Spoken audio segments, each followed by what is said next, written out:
47 பேர் வின் பண்ணியிருக்காங்க அதிமுக ரெட்டலையை வச்சு. அதில் 31 பேர் தாவானாங்க அப்படின்னா அவங்க தான், அவங்க மேலே எந்த ஆக்ஷன் எடுக்க முடியாது. புரியுதா? 2/3 இவங்களை பொறுத்தவரைக்கும் 25 பேர் தான் போயிருக்காங்க. அதனால பொதுச் செயலருக்கு அந்த கட்சிக்கு இவங்க மேலே எந்த வேலை ஆக்ஷன் எடுக்கிறதுக்கான வாய்ப்புகள் உண்டு.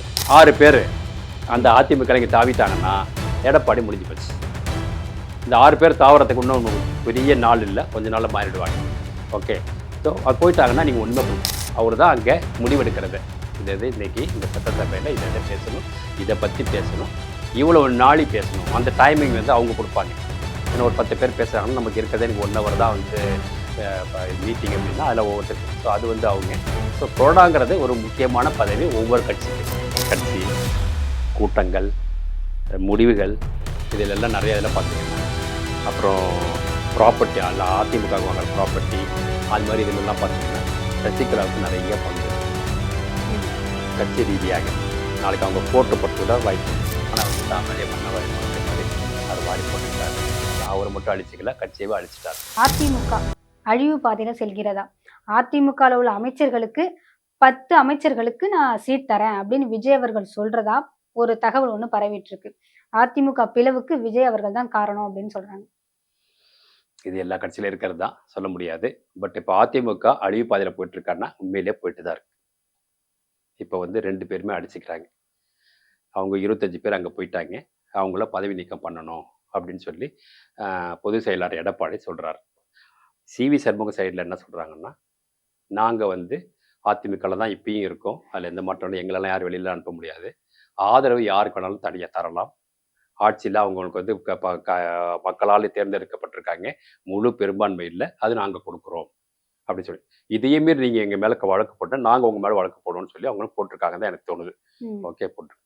இப்போ இந்த இவங்க தழுவிக்காங்கல்ல, இப்போ இதையும் நம்ம ஒரு விஷயம் சொல்லுவோம். அதாவது என்னென்னா டிஃபெக்ஷன் சொல்லுவாங்க. அதாவது கட்சி மாறுறது, ஒரு கட்சி விட்டு கட்சி மாறுறது. இது வந்து 1947 கட்சி தாவறதை பற்றி அதில் இருக்கு. தாவல் சட்டம். ஆமாம், தாவல் சட்டம் இருக்கு. அதை வந்து அப்பப்போ அமெண்ட்மெண்ட் பண்ணுவாங்க. இப்போ 1985 பார்த்தீங்கன்னா 52வது அமெண்ட்மெண்ட் பண்ணாங்க.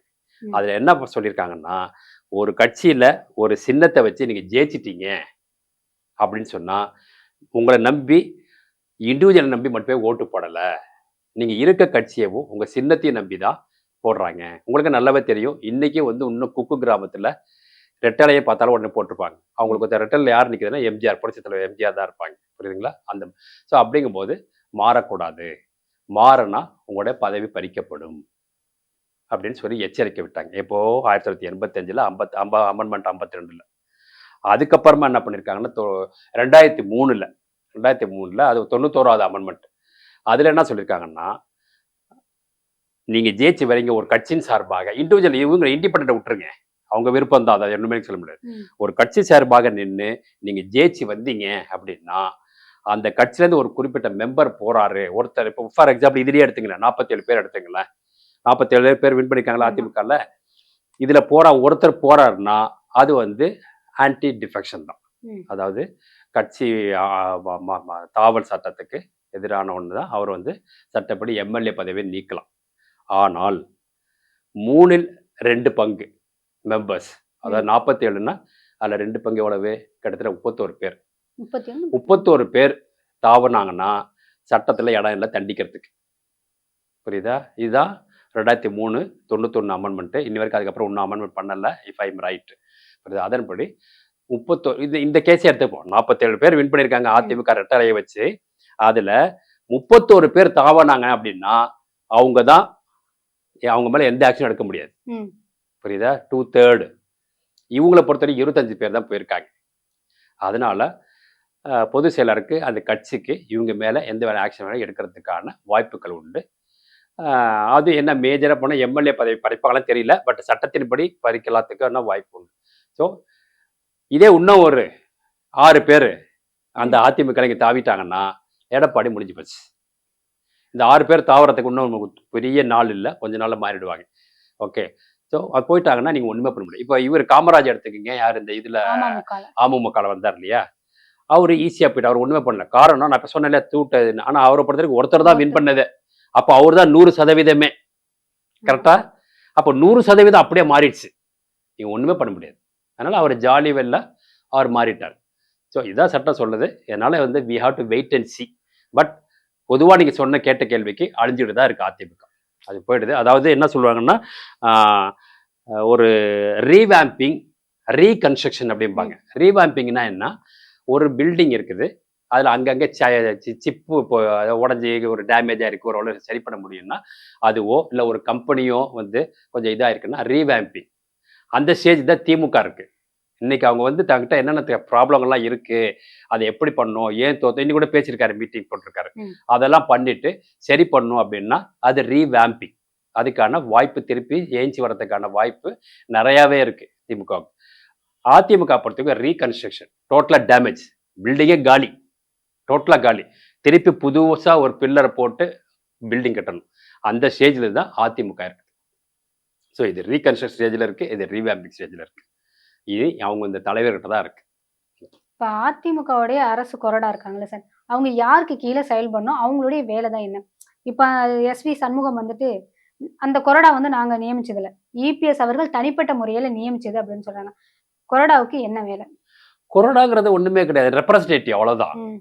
என் கட்சி சார்பாக அசம்பிளியில் இன்னைக்கு யார் பேசணும், என்னத்தை பற்றி பேசணும் அப்படின்னு சொல்லி கொண்டு போய் அவங்ககிட்ட சபாநாயகர் கொடுக்கணும்.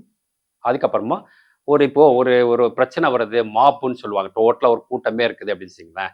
ஒருத்தவங்க போய் நீங்கள் தான் வரீங்க, நீங்கள் தான் வந்து இந்த ஊர் கலெக்டர் வரீங்கன்னா, இங்கே இருக்க 1000 பேர் உங்கள்கிட்ட பேசுனா என்ன விழும், ஏது விழும், ஒன்றுமே தெரியாது. இந்த 1000 பேருக்கு ஒரு ஆள் இருப்பாங்க.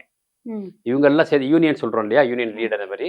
ஸோ இவங்க எல்லாமே கேட்டுட்டு, ஓஹோ இந்த நம்ம குறைகள் இதெல்லாம் இருக்குதா, நான் கொண்டு போகிறேன் மேயர்கிட்ட, நான் பேசுகிறேன், கலெக்டர்கிட்ட கொண்டு போகிறேன், அவங்க பேசுகிறேன் அப்படின்னு ஒரு முடிவு எடுத்து எல்லாமே பண்ணுறது. ஸோ கொறடாங்கிறவங்களுக்கு தெர் இஸ் எ வேல்யூ. அவர் தான் அங்கே முடிவெடுக்கிறது. இது இன்னைக்கு இந்த சட்டசபையில் இதை பேசணும், இதை பற்றி பேசணும், இவ்வளோ நாளி பேசணும், அந்த டைமிங் வந்து அவங்க கொடுப்பாங்க. ஏன்னா ஒரு 10 பேர் பேசுகிறாங்கன்னா நமக்கு இருக்கிறதே எனக்கு 1 hour தான் வந்து மீட்டிங் அப்படின்னா அதில் ஒவ்வொருத்தருக்கு. ஸோ அது வந்து அவங்க. ஸோ கொறடாங்கிறது ஒரு முக்கியமான பதவி ஒவ்வொரு கட்சிக்கும். இப்போ டிவிகேக்கு ஆதரவு கொடுத்ததால தான் அதிமுகவில் இருக்கிற ஒரு சில நபர்களை கட்சி பதவியிலேருந்து நீக்கியிருக்காங்க இபிஎஸ் அவர்கள். ஒரு பக்கம் எஸ்வி சண்முகம் என்ன சொல்றாங்க, நீங்க திமுகவோட கூட்டணி வைக்கிறதுனால தான் நாங்க தாவேக்காவுக்கு ஆதரவு கொடுத்துருக்கோம், மக்களால தேர்ந்தெடுக்கப்பட்ட ஒரு நபருக்கு நாங்க ஆதரவு கொடுத்துருக்கோம்னு ஒரு தரப்பு சொல்லுது. இல்ல நீங்க கொடுக்க கூடாது, நான் என்ன சொல்றேன்னா அதன் கீழே தான் நீங்க செயல்படணும்னு இபிஎஸ் அவர்கள் சொல்றாங்க.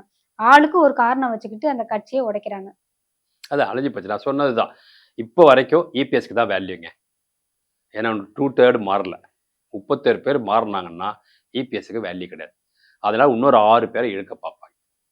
அப்போ போயிட்டாங்கன்னா கோர்ட்டு, சுப்ரீம் கோர்ட் போனாலுமே ஒன்றும் பண்ண முடியாது. உங்கள் கட்சியில் 2/3 வந்து வேறு கட்சிக்கு போகிறாங்க அப்படின்னு நம்ம ஒன்றுமே பண்ண முடியாது அப்படின்னு. அது மட்டும் கிடையாது, இப்போ இவங்க வந்து கட்சிக்கு போலியே, தாவலையே, தாவலை தானே இப்போ ஆக்ஷன் எடுக்க முடியும். நாங்கள் ஆதரவு தானே கொடுத்துருக்கோம், அதில் ஒன்றும் தப்பு கிடையாது. இந்த நாட்டின் நலனுக்காக நாங்கள் ஆதரவு கொடுத்துருக்கோம் அப்படின்னு தானே சொல்கிறாங்க. அதனால் இது வந்து ஆன்டி டிஃபெக்ஷன் லாவில் வராது இது. அதனால இப்படி இருக்கு. பட் இவங்க வந்து எனக்கு தெரிஞ்சு இவங்க போக மாட்டாங்க. அதாவது ரிசைன் பண்ணிட்டு அதுக்கெல்லாம் போக மாட்டாங்க, தாவியாக்கெல்லாம் போக மாட்டாங்க, அந்த மாதிரிலாம் போக மாட்டாங்க. ஏன்னா எல்லாமே வந்து பெரிய பெரிய லீடர்ஸ். அதனால கட்சிக்கு, ரெட்டலைக்கு, புரட்சி தலைவி கீழே வேலை பார்த்தவங்க இருந்தவங்க அவங்க மாதிரி மாற மாட்டாங்க. பட் இந்த சண்டை போயிட்டே இருக்கும். அதனால இது என்ன ஆகுன்னு பார்க்கணும். இது வந்து அப்படியே நான் சொன்ன மாதிரி 6 பேர் அங்கே போயிட்டு கட்சியை தாவறாங்களாம் தெரியாது, தாவ மாட்டாங்க தான் எனக்கு தோணுது. அதனால இப்போதைக்கு இபிஎஸ் தான். இபிஎஸ் என்ன சொல்றாரோ அதுதான்.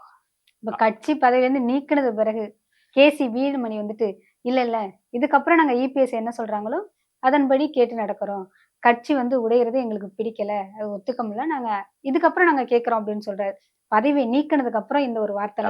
அதான் இந்த சட்டம் இப்ப நிறைய பேர் அரசியல்வாதிகளுக்கு பிஏஜில கூட பாத்தீங்கன்னா ஆட்டோ டிரைவரோட பையன்லாம் வந்திருக்காங்க தாவேக்கால. அவங்களும் என்ன தெரியும், அந்த மாதிரி சில பேர்லாம் இருக்காங்க. சரி உடனே ஐயோ நம்ம இப்படி தப்பு பண்ணிட்டோமோ, அது தப்பு பண்ணிட்டோமோ, தெரியாம பண்ணிட்டோமோ, அவங்களுக்கு லா தெரிஞ்சதுன்னா அந்த மாதிரி நினைக்க மாட்டாங்க. நமக்கு வி ஹாவ் அ ரைட்ஸ் அப்படின்னு நினைக்கலாம். ஓ வி டன் அ மிஸ்டேக் அப்படி 2 தான் யோசிப்பாங்க. பண்ணிட்டு அந்த மாதிரி வி டன் அ மிஸ்டேக் அப்படின்னா சாரின்னு போய் கேட்கறது, இது மாதிரி நாங்கள் இனிமேல் இது பண்ண மாட்டோங்கிறதுல அர்த்தம் இருக்கு. பட் இது உள்கட்சி பூசல். நம்ம சொன்னது தான், இவங்க கட்சி மாறினா பிரச்சனை. இப்போ வரைக்கும் எடப்பாடிக்கு தான் ஃபுல் பவர் இருக்கு. பட் இது உள்பூசல், உள் சண்டை, அதை பப்ளிக் கொண்டு வந்துட்டாங்க. இந்த கட்சி பிரச்சனை நடந்துகிட்டு இருக்கிற நேரத்துல அதிமுக கட்சி வந்துட்டு டிடிவி தினகரன் கையிலையும் இல்லைன்னா சசிகலா அவர்களுடைய கையில போய் சேரப்போகுது அப்படின்னு ஒரு தரப்பு சொல்றாங்க. சசிகலா கையில போறதுக்கு கூட வாய்ப்பு உண்டு. தினகரன் கையில போறதுக்கு வாய்ப்பே கிடையாது. தினகரன் கையில ஏன்னா சசிகலா வந்து அந்த அ தஸ்தாவஸ்ன்னு சொல்லுவாங்கல்ல, அந்த டாக்குமெண்டேஷன் அதிமுக ஜெயலலிதா பீரியட்லேருந்து என்னென்ன நடந்தது, அதில் பல இடத்துல இவங்கள்ட்ட கையெழுத்து இருக்கு. சசிகலாவோட கையெழுத்து. தினகரன் கையெழுத்து எனக்கு தெரிஞ்சு எதுலையுமே கிடையாது. கட்சி, கூட்டங்கள், முடிவுகள் இதிலெல்லாம் நிறைய இதில் பார்த்தீங்கன்னா, அப்புறம் ப்ராப்பர்ட்டி அதிமுகவுக்கு வாங்குற ப்ராப்பர்ட்டி, அது மாதிரி இதிலெல்லாம் பார்த்தீங்கன்னா, சசிகலாவுக்கு நிறைய பங்கு இருக்கு. ம். கட்சி ரீதியாக. நாளைக்கு அவங்க கோர்ட்டு போறதுக்கு கூட வாய்ப்பு உண்டு. சசிகலாவுக்கு நிறைய வாய்ப்புகள் இருக்கு. அதில எந்த மாற்றமும் இல்ல. இவருக்கு தினகரனுக்கு எதுவும் கிடையாது. அவர எங்கேயுமே உள்ள விடல. ஆமா. ம். அவங்க என்ன செய்யுமோ செய்தானே தவிர, உள்கட்சியில எந்த இதிலுமே அவங்களோட கையெழுத்தோ, இல்ல ஒரு அக்ரீமெண்ட் இது எதுவுமே கிடையாது அவருக்கு. அதனால சசிகலாக்கான வாய்ப்பு இருக்குன்னு தான் பல பேர் சொல்றாங்க. ஏன்னா எடப்பாடி வந்து எதையுமே கேட்கறது கிடையாது, எதுவுமே பண்றது கிடையாது. தான் எடுத்தது தான் முடிவு அப்படின்னு ம். நிற்கிறாரு. அதனால வந்து அவரு தன்னை தானே வந்து ஒரு யானை வந்து தான் மேலேயே மண்ணை வாரி போட்டுக்கிற மாரி, அவரு வாரி போட்டுக்கிட்டாரு அப்படிங்கிறத அவர மட்டும் அழிச்சுக்கல, கட்சியவே அழிச்சுட்டாரு. அப்படிங்கிறது தான் உண்மை.